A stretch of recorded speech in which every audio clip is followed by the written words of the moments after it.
Welcome to A1R Psychic Radio here on Moonstruck TV with Amanda Hall, Psychic, all the way from the Gold Coast. What an exciting week it's going to be around the world as everybody goes trick-or-treating, and here in Australia it's starting to gain momentum. I've got all my little bags of goodies ready for the little people to knock on the door on Halloween, and it's a very exciting time of the year. Not only is it Halloween, but it's also Simply Tarot's birthday on Halloween. We launched Simply Tarot 20 years ago this year on Halloween, so I'm pretty excited about that. So without saying any more about it, let's go to the Simply Tarot card of the week, which is the Empress. The Empress card is the card of delays that will prove necessary. Now, sometimes delays happen in our lives because they're necessary. They're meant to slow us down so we can stop, we can look, we can listen, we can reevaluate, we can look at things in a very different way.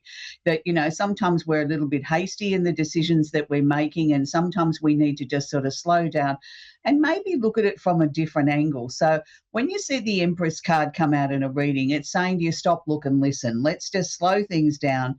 Let's look at the delays that are happening in your life are very, very necessary. They're not there just to cause you a headache or to cause you frustration. They are there because they're necessary. Maybe you need to have another look at things that are going on in your life. And just to give you a little bit of background on the Simply Tarot cards, every card was purpose shot, and every person that's in the cards was an actual real live model. These were people that were specifically chosen for each particular card. So none of this was sort of photoshopped or anything like that. Everything was real live scenery, people dressed up in real costumes. And this was one of my dear friends, Mary. She was one of my closest friends who's no longer with us. And she was chosen as the Empress because she had that commanding performance about her that she made everybody sit up and take notice, no matter what role she played or what she did in real life. So the Empress card, delays will prove necessary, and it's a really important card. So, if you get this in a reading, you'll know that you just got to slow down a little bit and smell the roses and look at what might be around you. Is there a key piece that maybe you're missing in the decisions or the project that you're trying to get off the ground? So remember that the next time you see the Empress card. So it's a big week astrologically. There's a lot of influence this week in the water signs, so particularly Scorpio, because happy birthday to all the Scorpios. Now, look, Scorpios get a lot of bad press. They're not a bad people at all. They're very intense. They can be sort of sometimes cold, almost feeling cold and frozen, and it is the sign of frozen water. That's what Scorpio represents. So the next time that you're mixing with a Scorpio, or you think, gee, they're being a little bit cold or a little bit unreachable, or I'm not able to have a conversation with them, be a little bit more gentle and be a little bit more understanding, because they're probably thinking, they're trying to delve into their very, very deep emotions, and they need to do that before they open their mouth, before they give a comment, before they give a direction of where things should be going. They need to go away and think about it, and they need to sort of delve very deep into their emotional self to make sure that it sits comfortably with them. Look, I've got lots of Scorpio friends in my life and family members and things like that, as most of us do. And sometimes they are a little bit difficult to understand, particularly if you're not a water sign, because particularly a fire sign like me, you want everything done yesterday. And, by them taking their time and having to analyse and think about things, and they're very, very deep feeling people, can sometimes irritate or annoy other signs because we don't fully understand it. And you have to understand that it is a fixed and rigid sign. And by that I mean they are fixed. They have very definite opinions of yes or no. And being rigid sometimes is their only protection, because you've got to think of them, they are like the scorpion in real life. They do have a sting in their tail. They do have a hard shell. They can sort of move very quickly when they need to, and they can stand very still when they need to. And that's what they like in real life, in real people. So don't ever underestimate the power of a Scorpio. They have very, very, very deep feelings. They are really able to get to the bottom of a lot of issues. I'm not saying they're always right, but what I'm saying is they'll go away, they'll think about it, and then they take it back to how it affects them, because all the water signs do vibrate off a feeling, how it feels in the pit of their stomach. That's how they vibrate. Every star sign or every group of energies has a way that they deal with things, and this is how the water signs deal with it. They have to go away, they have to feel it, they have to feel the energy before they make a decision. So it's a really exciting time of the year for Scorpio, so happy birthday, Scorpio. We're also still continuing on the Scorpio flavour. We've got Mars, the planet of action, is sitting in Scorpio at the moment, conjunct or holding hands Mercury. Now, Mars is the planet of action. This is the planet that gets us out of bed, that gets us moving, that gets us motivated. It can also be seen with Mars in Scorpio, the planet of war. Now, I naturally have Mars in Scorpio in my natal chart, which is my birth chart. So I understand Mars in Scorpio very well. It gives you the ability to sort of really analyze and look at things very, very carefully. It's the aspect that we would look for in people in the military, people that are leading our military forces around the world, because they have the ability to be rational in the heat of the moment, in the heat of battle. They can still think very, very clearly. They can be concise. They can make decisions and sidestep the emotion and look at it for the bigger picture of what needs to be achieved, how we're going to conquer this, how we're going to conquer and divide, or how we're going to approach something. And anybody that has Mars in Scorpio in their natal chart has that ability to apply that to their day-to-day life. And sometimes it's seen as being a little bit too militant, that sometimes that, they're very bossy and have very definite opinions and definite ways of something should be done. Yes, it is probably bossy in some ways, but you've got to understand they were born with this power for a reason. They were born with this to sort of share their knowledge, their wisdom, their ability to be able to be calm and cool and collected in the time of a crisis or a battle or a war as such, that they're the people that we go to in those times, that when we need that sort of strength, that we need that sort of leadership, we look for somebody that has Mars in Scorpio. So Mars in Scorpio conjunct or holding hands Mercury means at the moment that, if there is a battle to be won or a battle to be fought, we need to make sure that we're communicating in a very articulate, definite sort of manner. Take the emotion out of it. Make sure that we present the facts and nothing but the facts. And then when we've looked at the facts, then we can bring in, well, this is a possibility, or that may happen, or this could happen. But we need to be very clear and concise that we produce the facts first and foremost and put it in a very clear, concise, easy to understand manner. Don't bring out all the great big words out of the dictionary that you've only used once in your life. This is a time for everybody to be fully aware of what you're trying to share with them, that it needs to be very clear and concise. Now, the fact that we're dealing with Scorpio, we're dealing with the water sign energy, so it's going to be predominantly affecting Scorpios, Pisces, Cancer, and the opposite sign of Taurus. It will wash over the other remaining 8 signs. It won't be as intense unless you have either one of those planets sitting in your natal chart, which most people don't know where their planets are. So it's really not that important that unless you fully understand your chart, that you know where your planets are. But for people that don't understand, just be aware of the communication that you're going to have. If you're going to need to have a conversation that is important to you or important to areas of your life, make sure that you present the facts very clear, concise, and very definite. Also, then, it's nothing wrong with having some notes on your cell phone or your mobile phone, as we call them here in Australia, and just, go back and refer to that. In the old days, we used to have pen and paper, and we used to have some palm notes in our hand, the palm cards. So the same sort of thing applies. So, make sure that you're very clear and concise with what you want to get across, what you need to talk about. This may not necessarily be the best time if it was a conversation connected to romance, because things could get a little bit heated. Things could get a little bit intense here with the Scorpio energy. And you need to be aware of that, because, sometimes we can be on opposite sides and have very, very definite opinions, and sometimes we can't find any middle ground. This could be one of those times. I'm not saying don't have the conversation. I'm just suggesting to you to be aware they may be as fixed and rigid on their side of the argument or the situation as you are, and there may not be a resolution that can be thrashed out at the moment.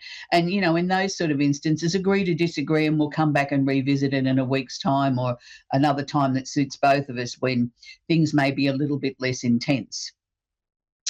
We have Uranus, the planet of the unusual and unexpected, has just gone retrograde. Now, what does a retrograde planet mean? It seems like as if it's going backwards in the universe, and it doesn't mean that it takes away all its power. What it means is it sort of makes it a little bit more palatable, I suppose. Uranus is one of those planets that comes along like the bolt of lightning, comes in, clears things out of the road really quickly, and then you say, oh my God, what do I do now? Left a path of destruction.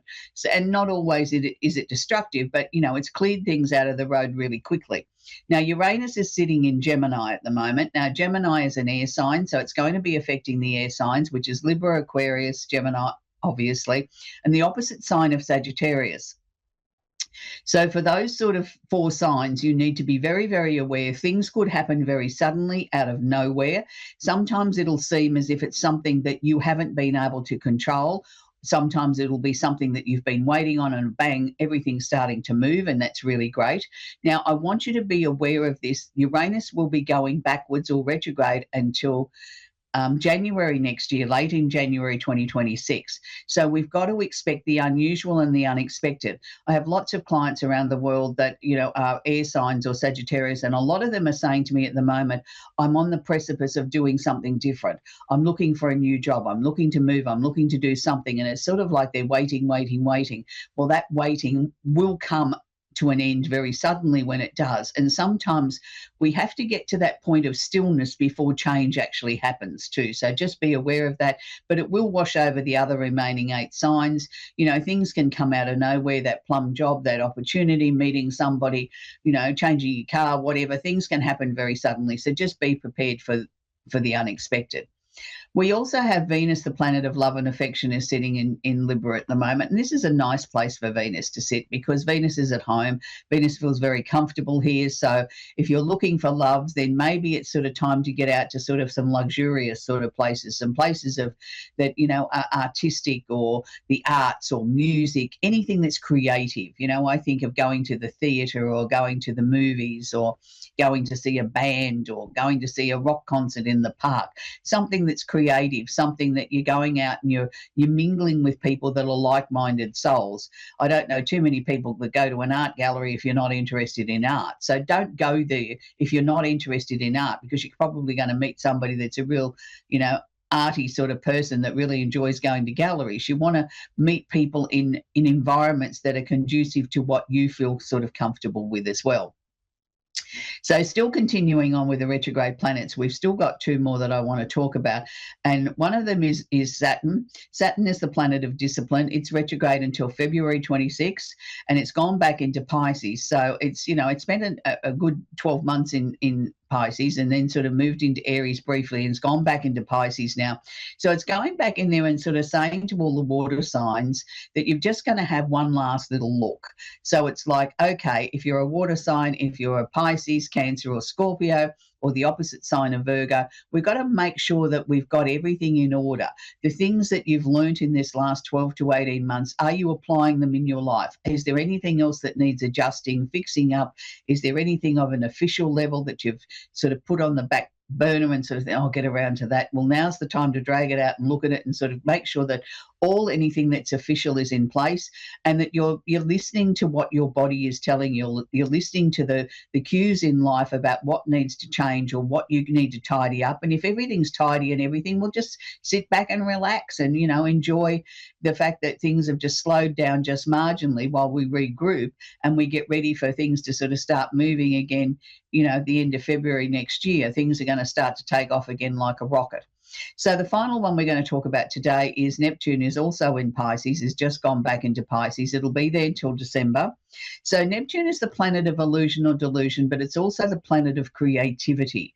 So this will wash over the 12 signs. So if you've been finding you've had a little bit of a creative block, things will start to loosen up a little bit now because, Neptune has been there retrograde for a little while now, so it's sort of starting to sort of move everything along. And it may be the time that no matter what your star sign is, that we can start to find some creative solutions to the things that have been troubling us. And particularly as we head towards the end of the year now, we're heading into the last 3 months of the year, where we start to sort of look back and think what we haven't sorted out, what we plan to sort out, or what we plan to change at the beginning of the year. Oh, well, we didn't get around to that, or, our goals changed or things changed. Now's the time to sort of go back and look at that through a creative eye and sort of say, well, have I achieved what I wanted to achieve? Is there still work to be done on this, and how can I approach it? So look at it in a very positive way. For a lot of people, I find that they sort of find that they're doing a little bit more daydreaming or listening to a little bit more music or wanting to sort of lose themselves in a podcast or a TV series or something like that on Netflix, and you binge watch something because it's so interesting, and it's in a sense a way of avoiding what you have to do. I really did have to go and do this, that, and now. Oh no, I'll just watch one more episode, and I know I can be guilty of that. But sometimes we need to do that because that's what Neptune is asking us to do: is to give ourselves a little bit of downtime and enjoy the simpler pleasures in life, and then we can come back to our tasks a little bit more refreshed. So we're going to take our first caller, which is Kimberly in Sacramento in California. Are you there, Kimberly? Hi. Yes, I'm here. Right. Do you have a question I can answer for you, Kimberly, please? Well, yeah, pretty much general. I got a lot going on, and my health hasn't been very good. So I'm just kind of wondering, I'm kind of stuck where I'm at, and I don't know. I have questions. I have a lot of questions. I just don't know how to phrase them. That's all right, Kimberly. Well, I'll just have a general sort of look around in your soul and give you everything I get. The first thing that's coming up around you, Kimberly, is there's a lot of endings, change and transformation going on. And I think you have been consciously working at trying to improve things in your life and bring some things to a sort of a close. It's like having a real good clear out of your life. I'll keep this, I'll maybe keep that, maybe I'll throw that. You know what I mean? It's sort of like we need to work through these practices of emotions that have been coming in and out of your mind. I don't generally talk about health issues because there's so many different restrictions in different locations about what we can and can't talk about, but I can talk about it on an energetic level. And the fact is that I feel that you feel, to me, soul tired. It's like some days I get out of bed and I really feel like I've already run a marathon, don't you? And you sort of think, but I'm sure I had a good night's sleep. I've been in bed a long time, but I get out of bed and it's like I'm really dragging myself. This indicates to me that, yes, okay, it can manifest itself on the physical, but when we've got what I call soul tiredness, it means that we've been doing a lot of work during the night while we've been sleeping or supposedly resting, that our soul has been, trying to sort things out, work through things, get things ready for the next chapter in our lives or whatever. So this is what's been happening, and this has been tied in with the emotions that you've been going through. Why is some of this old stuff coming back into my head? It happened when I was 5. What use is that to me now? Well, it's not a matter of what use is it to you. Just acknowledge it, let it go through your mind like a videotape, and then give it the flick. It's a way of clearing things out, and it's also a way of the soul sort of doing a spring clean, getting you ready for some new areas of your life that are going to come in. And we can't take everything with us into our new life. That's like, if you're going to move house, you can't take everything that you've had since your birth with you, because the house would be full and overflowing and there'd be no room for you. So it's the same with our soul. We can't take all the memories, all the experiences and everything with us into our new part of our life. We have to clear it out. We have to clear out and only keep what's necessary. So don't be too hard on yourself. And that's one of the messages that were coming through from your soul, is that you're very critical of yourself. You're not so critical of other people around you, but you set the bar way too high for yourself. Maybe lower it. And then when we start to achieve things, you get a confidence back again that's sort of like, oh, well, that's good. That wasn't as hard as I thought. So that then we can start to build that momentum back in you again, Kimberly, because there's been lots of things that have happened in the last 10 years in your life that have really sort of knocked you for 6, haven't they? And you've got back up and you've started again, and it's like, I've had no energy, but I keep going because I've got to keep going. And it's like, telling yourself I've got to keep putting one foot in front of the other. Well, I'm going to say to you now, you don't necessarily have to feel that sort of way. You can acknowledge the fact if you're having a bad day and you're tired and you get out of bed and you're tired, only do what you have to do. Don't sort of say to yourself, well, I had 10 things on my list, I have to do at least 10 of them. If there's 10 there's probably another 5 I can think of. If you can only do 2, that's all you do. So we need to sort of be pacing you a little bit better. And by doing this, you'll start to find then that changes will start to come in. I think 2026, when we get to about March onwards, is going to be a very big time for you, Kimberly. Your health will start to improve. I'm not saying we can fix everything, but you're going to start to feel as if you've got more energy. You can start to plan things. You can start to go out and have a little bit of fun again, and really starting to feel a little bit lighter in yourself, that not everything is such a drag. So you're right on cue for where you need to be, Kimberly. So don't be so hard on yourself. If you get out of bed and you don't want to do anything, go and watch a movie. Give yourself that freedom to be able to do something instead of feeling guilty. You've been too busy rescuing and fixing everybody else's life up. It's now time to fix Kimberly. Right. And That makes sense. that hits the nail on the head there. And I mean, I've got a lot going on, and I'm struggling to keep a roof, over my head right now, and being ill at the same time. So, I do have one more question for you. I'm about to have my first grandbaby, and my daughters, my daughters live in Boston, and I'm in Sacramento, and she's 35 and having this baby, and I just want to know, how's that outlook, for look, me? I think it's going to be fine. She's very nervous, as all new mums are going to be before you give birth. But look, she's going to be fine. They never share with me the sex. That's meant to be a surprise. But look, everything's going to be fine. Yes, she's nervous, but she's also very excited, and she can't wait to share the baby with you when the baby comes. So good luck being a grandma. It's a wonderful journey. Anyway, Kimberly, that's where I've got to leave it because I have time constraints. So best of luck with the baby and moving forward in your life. So we're going to talk with Jerry in West Palm Beach in Florida. Are you there, Jerry? Hi, yes. Hi, Amanda. Hi, Jerry. Do you have a question I can answer for you, sweetie? I do. I got a kitten. He's about 8 months old now. For about the past 6 weeks, he's had a terrible respiratory infection, like in his sinuses. And in the morning, he's also congested. And my vet is having a really hard time getting him well again. We've tried a couple different antibiotics. He's done like a nasal flush, and nothing came out with that. And we just don't know what to try next. Look, I'm not a vet, and I'm not usually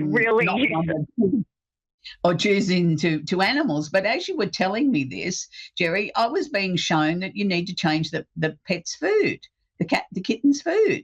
It's something in the food. There's an additive or something that your little one's having a reaction to, like an allergic reaction. That's what I feel it is. Well, he didn't. He didn't up and like for the first 5-6 months that I've had him. There was no problem, and then his sister got sick, and then an antibiotic cured her from the same illness, and then it just isn't taken for him somehow when he caught it. Yeah, but I would still try looking at what's in the food. Look, you got to look at your little fur baby as being like a human being. We can go along for a certain period of time and we can say tolerate tomatoes for argument's sake. And then all of a sudden we can build up an intolerance to it and we're allergic to it. And yet we've been eating it for years. And then all of a sudden we have this chemical change in our bodies. Well, I'm sure the same can be said for your little fur baby. And that's what I would be looking at. Look, I think it's a two-barrel problem here. I think, yes, your little one has caught some sort of infection, the same one as his sister had. But I also think we're now dealing with a secondary thing, which to me is more of an allergy thing, like an allergic reaction to something. There's something in the food that is triggering this. And particularly with it being a lot more in the morning, it's sort of, I think you'll get to the bottom. I'm sorry. I think you'll get to the bottom of this, and I don't, I'm not trying to downplay this because this is a really serious condition for your little one. And I understand how worried you are, but I think we need to sort of, write everything down. Write down, what time the little one played, what they had. Did they have a drink of milk, a drink of water? What did they eat? How did they react after they ate? Were they jumping around the place for half an hour and then all of a sudden looking dopey and their nose was running or whatever? If you can start to do that, I think you'll start to see a pattern in what's sort of happening. And, quite often, I haven't had a little furry baby for quite a time now, but when I had them, they both had different preferences at what they wanted to eat, and they both behaved differently after they ate certain foods. So maybe you need to sort of look at that, even though they've come from the same parent line, that, each little pussycat it's individual in its own right, like human beings are. We can all be born from the same parents, but we all have different tastes or different allergies that we bring into the world. So, maybe look at it in that way. Right. I think you'll get an insight. Yeah, they've just had such a short life already. Just Of course. so young, and like the sinuses are, it's got the thick mucus and stuff, and it just. Mhm. That's there just at random, anytime, any day or time. It's it's confusing, but I'll try doing But I that. think you'll find there's a trigger there. There's a trigger there, or it could be after they've been outside to do their business. Are they, going to a particular plant? I mean, you're going to have to be like Columbo and sort of, get your magnifying glass out and sort of take notes and, start to sort of be the detective on this and start to find things, because I don't think it's just one situation here. I think you've probably got two or three things where one is an infection and two other things are sort of like a trigger, whether it's, a plant or whether it's food-based or something else. But I know you'll get the answers, because I can see this little one growing up to be, fit and healthy and creating chaos and bringing a lot of joy to everybody. He's got a real he's full of personality, that chaos one. as it is. Yeah, but he's got a real personality, you know what I mean? He's larger than life. So we want to see that all the time, not just some of the time. Yeah. Anyway, Jerry, that's where we're going to have to leave it. We've come to the end of the show. So it's always a worry when our pets or our children or our loved ones are sick and we can't find answers. And we sometimes have to think outside the square for how we find an answer to a situation. So, and our fur babies are really important to us, as our children are, and our relatives and our friends. So I wish Jerry the very best of luck with that. So we've come to the end of the show. So as I said, this week's Halloween, and it's a really important time of the year around the world. I wanted to sort of take the time to sort of bring notice to my beautiful little necklace I have on here. This was specially made for me as a special gift by a very, very lovely lady who was David Cassidy's drummer, Terry Cote. So a big wave out and a shout and all my love to Terry. She made me some lovely matching earrings and this beautiful necklace. And I thought it was very appropriate that I wear it today on Halloween, as we celebrate this very magical, spooky time of the year where, it's the time of the year where the veils are its thinnest and we make our contact with the spirit world. And I want to leave you with a really fun song this week. And it's a song that I tripped across that I didn't even know that it actually existed till a couple of days ago. And it's with one of my favourite performers. And I know my producer's laughing now because he knows that I really have a passion for David Cassidy. And it is actually David Cassidy. And the song is called Halloween Party. And it's a real fun, funky sort of song that has his beautiful laugh at the beginning. And we're all going to go partying and trick-or-treating and just have fun at this magical time of the year. So whatever you do on Halloween, make sure that you have some fun and you make sure that you sort of, think about the people that we've lost, because it is the time when the veil is at its thinnest and we can make that very deep, strong connection with our loved ones that have passed over and gone before us. And I know I'll be having a little bit of fun here as the little people come trick-or-treating on Halloween. So until next week, bye for now.